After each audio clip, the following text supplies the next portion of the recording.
თქვენი აზრით სახელმწიფომ უნდა დააფინანსოს თუ არა დიუშენით დაავადებული ბავშვებისთვის წამლის შემოტანა და რატომ? შემოგები და მანებით არის აგერ ალტერნატივა გადრეში. უნდა დააფინანსოს თუ არა სახელმწიფომ დიუშენით დაავადებული ბავშვებისთვის წამა?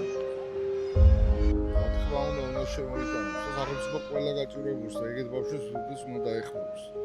მე მივიღე მონაწილეობა ბავშვების დახმარებაში. აზრით სახელმწიფომ დიუშენის წამალი უნდა შემოიტანოს? აუზევით ძალა არა, რა გავაკეთოთ? თქვენი აზრით სახელმწიფომ უნდა შემოიტანოს დიუშენის წამალი და რატომ?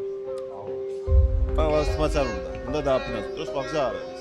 მადლობა. შეიძლება ბავშვები ასე გავწიროთ. მადლობა. უნდა დააფინანსოს, იმიტომ რომ ჭირდებათ ბავშვებს დახმარება და რა ვიცი, იმედია დააფინანსებს. რა თქმა უნდა. იმიტომ რომ ბავშვებს დაუხარჯლება ცხოვრება. აუცილებლად. რა ვიცი, ბავშვების ჯანმრთელობა ძალიან მნიშვნელოვანია. მადლობა დიდი. აზრით უნდა დააფინანსოს თუ არა მთავრობამ დიუშენით დაავადებული ბავშვებისთვის წამალი და რა თქმა უნდა, კი, ნამდვილად კი.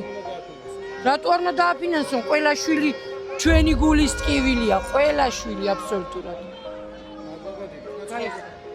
იგივე აზრის ვარ, ყველა ბავშვი უნდა დაფინანსდეს აბსოლუტურად. მადლობა დიდი. გაჭირებულს უნდა დაეხმაროთ, თორე ისე დალხინებულში არაფერი არ გვინდა. მადლობა.